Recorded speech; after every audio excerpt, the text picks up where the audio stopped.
Hi everyone. आज आप लोगों को हम नरेशन अर्थात डायरेक्ट इनडायरेक्ट में डायलॉग या मिससेलेनियस वाले सेंटेंसेस जो हैं वो बताएंगे किस तरह से सेंटेंसेस को इनडायरेक्ट बनाया जाता है। डायलॉग में असर्टिव, इंट्रोगेटिव, इम्परेटिव, एक्सक्लेमेटरी और तथा ऑप्टेटिव सभी प्रकार के सेंटेंस एक में ही दिए गए होते हैं। अक्सर ये पूछे भी जाते हैं एग्ज़ाम में। तो इन्हें किस तरह से बनाया जाता है उससे पहले हमें डायरेक्ट इनडायरेक्ट के कुछ नियमों को ज़रूर देख लेना चाहिए। वे नियम जिनके बगैर डायरेक्ट इनडायरेक्ट आप बना नहीं सकते हैं। देखते हैं उन नियमों की ओर। सबसे पहले डायरेक्ट इनडायरेक्ट की जब बात करते हैं तो डायरेक्ट इनडायरेक्ट में हमें ये चार्ट समझ में आना चाहिए। इसमें दो नियम हम बताए थे। यदि रिपोर्टिंग स्पीच प्रेजेंट या फ्यूचर में होगी तो टेंस बदला नहीं जाएगा, लेकिन जब रिपोर्टेड स्पीच पास्ट टेंस में होगी तो टेंस इस प्रकार बदला जाएगा। प्रेजेंट इंडेफिनिट को पास्ट इंडेफिनिट में ले जाएंगे, अर्थात वर्ब की फर्स्ट फॉर्म को सेकंड फॉर्म में करेंगे, डज डू को डिड में करेंगे, इज आर एम को वाज वर्ब में करेंगे, हैज हैव को हैड में करेंगे, हैज बीन हैव बीन को हैड बीन में करेंगे। वर्ब की सेकंड फॉर्म या डिड दिखे तो आप हैड थर्ड फॉर्म लगाना, और जब वाज वर्ब में आईएनजी दिखे तो आप हैड बीन आईएनजी लगाइएगा। हैड के लिए आप हैड ही लिखना, हैड बीन के लिए आप हैड बीन ही लिखना।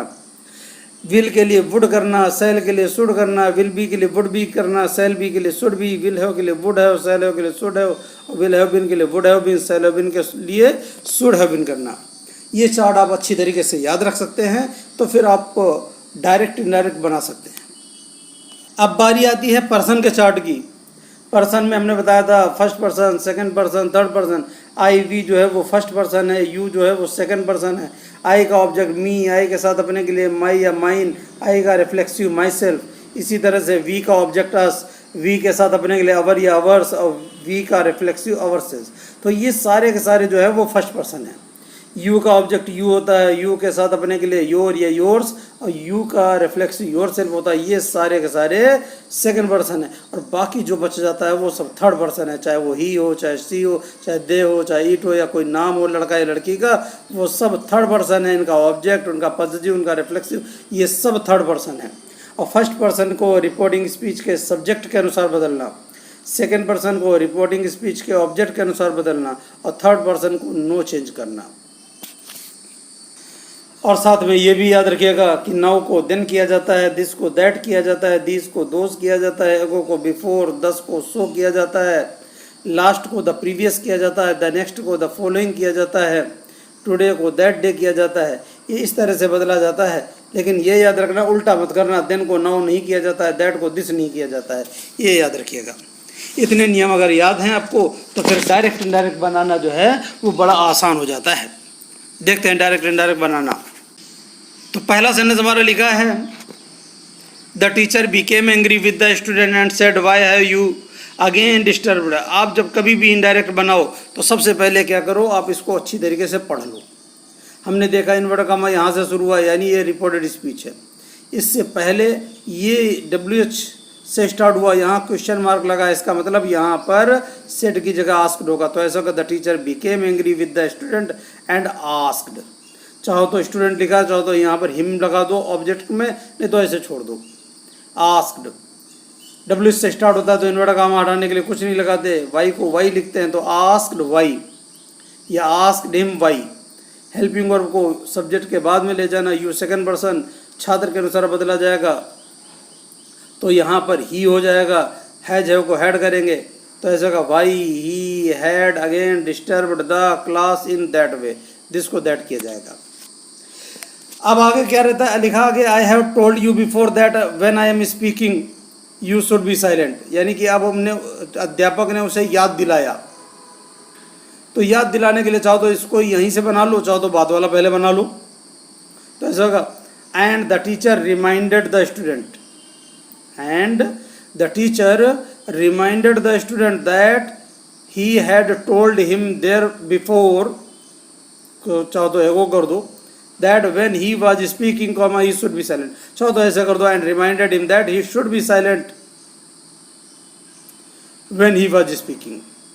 तो चाहो तो ऐसा कर दो, and reminded him that he had told him ago that he should be silent when he was speaking।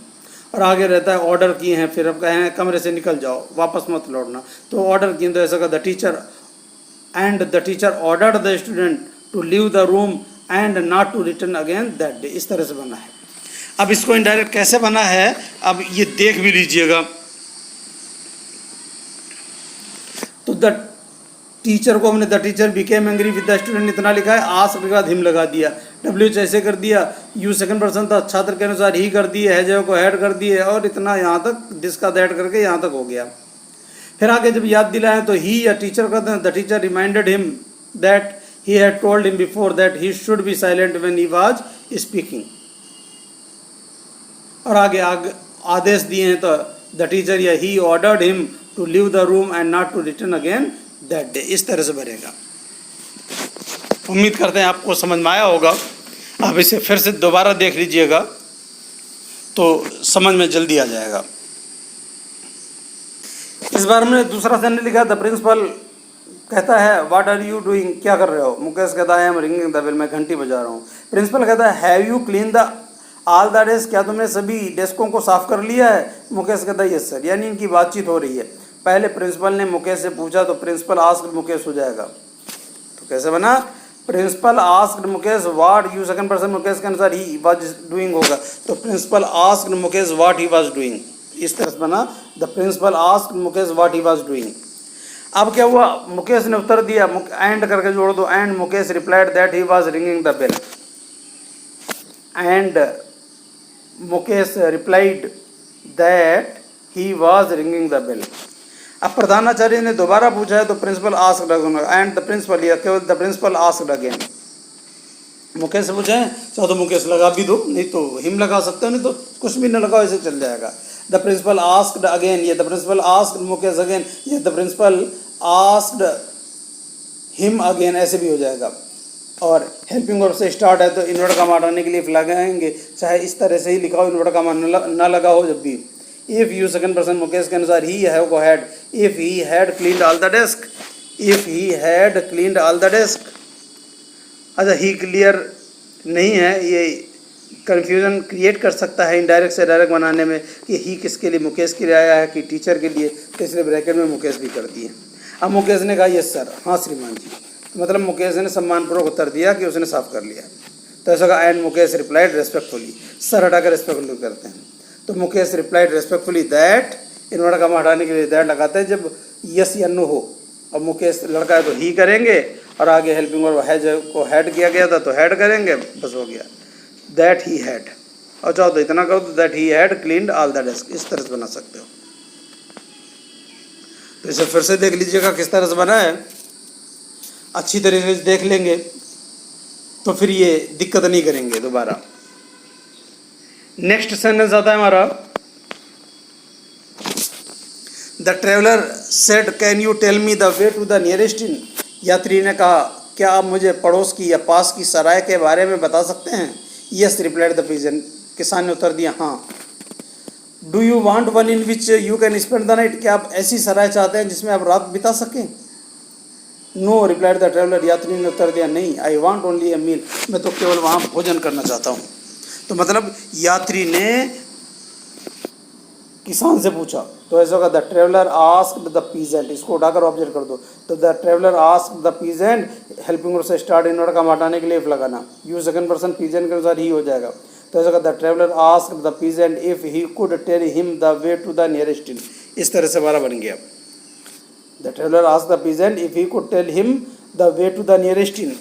अब किसान ने उत्तर दिया कि हाँ बता सकते हैं, तो ऐसा जगह the peasant replied that he could, और आगे उससे पूछा क्या आप ऐसे सराय जाते हैं, and asked him if he wanted one in which he could spend the night, तो यात्री ने उत्तर दिया नहीं।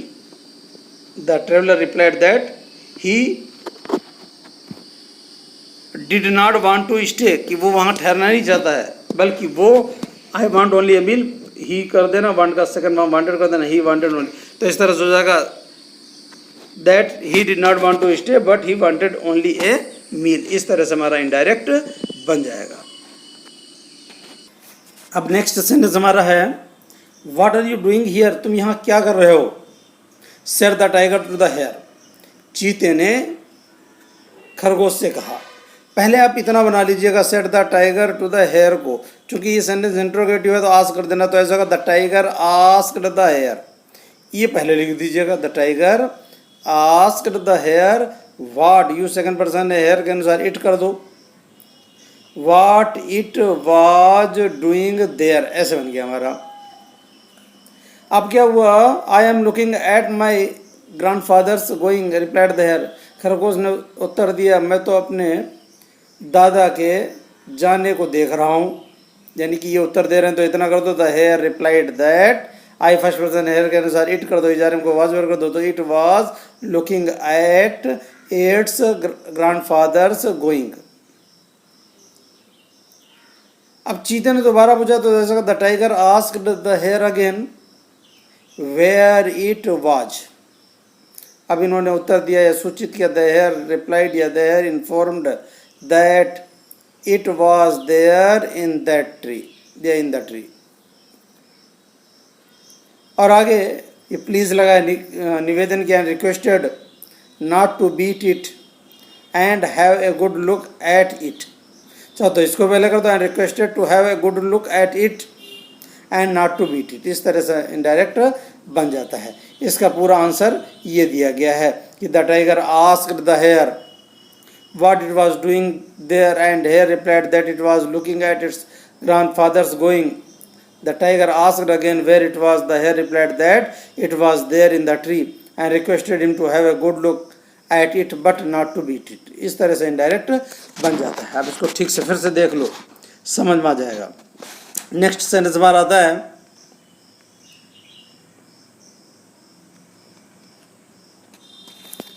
रामू कहता है वेल नरेश, अच्छा Naresh, how did you fare in the examination last week. यानी रामू ने नरेश से पूछा, तो पहले इतना बना दो, रामू आस्क नरेश, वेल के लिए कुछ नहीं लगाया जाएगा, Ramu ask Naresh how, you second person Naresh के अनुसार ही, और ब्रैकेट में नरेश कर देना।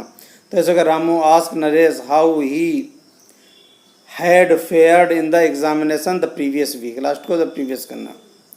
अब प्लीज लगा है, मतलब निवेदन किया नरेश ने, निवेदन किया Naresh requested not to talk about it. Ramu ने पूछा क्यों, Ramu asked again, but why? Naresh replied that he had done very badly. आगे उसने आज उम्मीद जताई and hoped that he was afraid he would not pass. फिर अब जो रामू ने कहा नॉनसेंस, क्या बकवास कर रहे हो, हार्ड वर्किंग बॉयज, यानी भरोसा दिलाया, विश्वास दे रहा है। Ramu assured, Ramu promised that hard working boys like him never fail. इस तरह से इनडायरेक्ट इसका बन जाएगा। आप इसका आंसर देख लीजिएगा, ये आंसर इसका दिया गया है कि Ramu asked Naresh how he had fared in the examination the previous week या the week before. Naresh requested him not to talk about it. Ramu was eager to know the reason. Naresh replied या informed that he had done very badly and was afraid that he would not pass.